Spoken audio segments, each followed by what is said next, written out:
تم اليوم الحمد لله. îro grêbestek hat îmzekirin ku dest lê xwe de yadaşta li hevdê gihiştinê bû. Lê piştî gotûbêj û danûstandinan ev li hevdê gihiştin veguherî grêbest û niha amadeyê ji bo cîbicîkirinê. Ev grêbest li gel yek ji mezintirîn şîrketên cîhanê ye ku ew jî şîrketa ConocoPhillips e bi hevbeşiya şîrketa Novatel e. Armanca vê grêbestê pêşxistina kêlgehên gazê ye. Hejmarek kêlgehên me li Bakurê Şamê hene, her wiha kêlgehek an çend kêlge li Dêrezorê hene. Ev koma kêlgehan dê hemû di çarçoveya hevbeşiyekê de di navbera SPC, ConocoPhillips û Novatel de bin, da ku bêne pêşxistin û berhema gazê ji rezervên binerdî bê zêdekirin, ji bo piştgiriya sektora elektrîkê û projeyên pîşesaziyê yên paşerojî.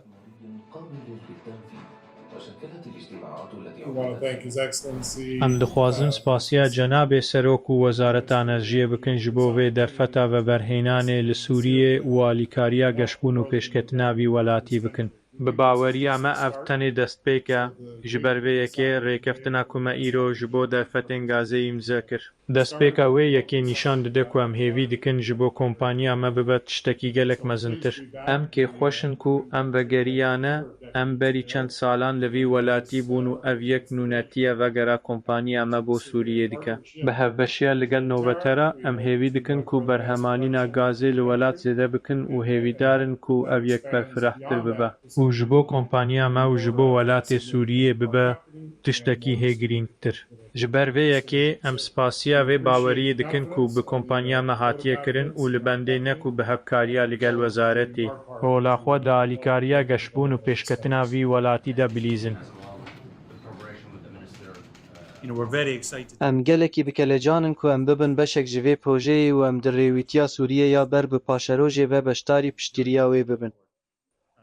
Yek ji wan tiştên ku bi rastî bandoreke mezin li min kiriye, enerjî û eleqeya xelkê Sûriyê ji bo projeya ku em pê radibin.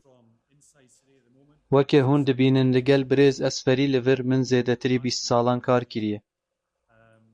û ew bi berdewamî vê yekê tîne bîra min û endamên dinên tîmê ku ev erkeke li ser milê me ye.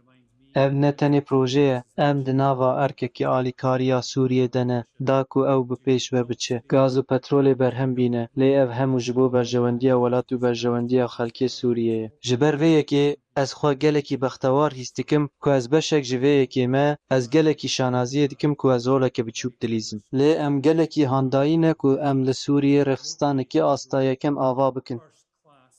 Ku em ê tê de teknolojiyeke herî pêşketî bikar bînin û em ê bi rastî tiştan ber bi pêş ve bibin.